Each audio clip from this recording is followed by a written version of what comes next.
Let me show you how to make a quick, healthy dinner with my absolute favorite canned sardine recipe. It's simple, quick, high in protein, and comes out crispy and really tasty every time. First, you need 2 cans of sardines. You can use sardines in oil or sardines in water, whatever you have in the cupboard. Both work great for these patties. I like to use sardines in oil because they taste a little richer, but honestly, once everything is mixed and cooked, either one turns out really good. Just make sure you drain the sardines really well first, so you do not end up with a watery mixture, so the patties do not fall apart and they don't turn soggy. Let the sardines sit in a strainer for a minute, then give them a few gentle shakes.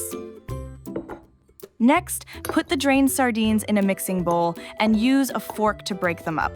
You want small, flaky pieces, not a smooth paste, as you see me doing in the video here. Next, crack 3 eggs into the bowl with the sardines.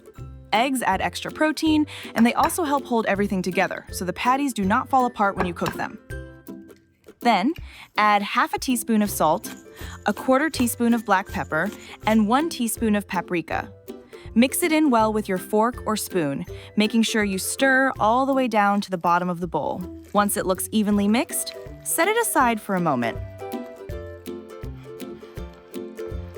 Next, take 1 onion and chop it nice and small. You can also use a shredder if you want it even finer, which helps it blend into the mixture. While I am chopping the onion, please hit the like button and subscribe to the channel so you do not miss my new recipe videos.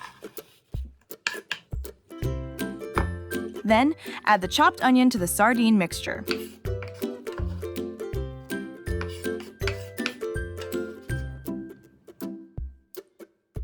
Then, chop fresh parsley nice and small so it blends in easily and you do not get big leafy pieces in the patties. If you do not have fresh parsley, you can also use dried parsley. Just use a smaller amount since it is more concentrated. Next, grate in the zest of 1 lemon. Try to get just the yellow part, because the white part underneath can taste bitter.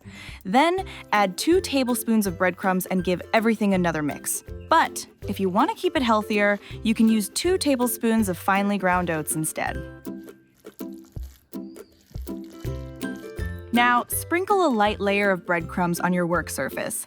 Then, place the sardine mixture on top so it is easier to handle and does not stick to your hands when you start shaping the patties.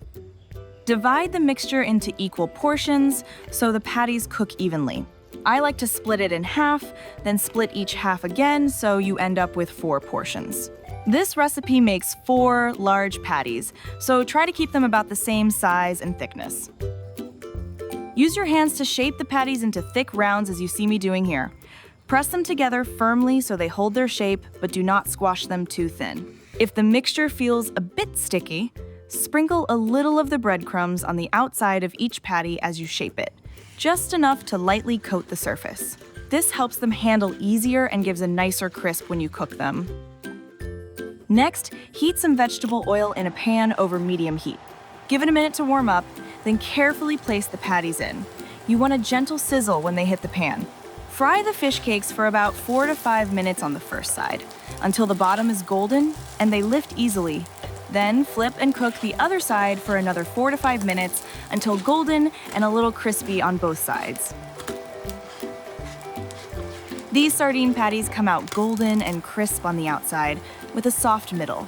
I like them more than tuna cakes because tuna can end up a bit dry once it is cooked, even if you mix it really well. Sardines are softer and richer to start with, so the patties stay tender and feel more juicy without adding any potato. The fish already tastes good, so you can keep the seasoning simple and still get a lot of flavor.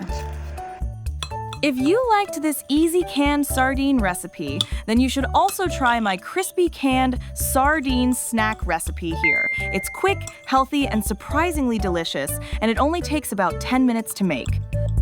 Check it out now!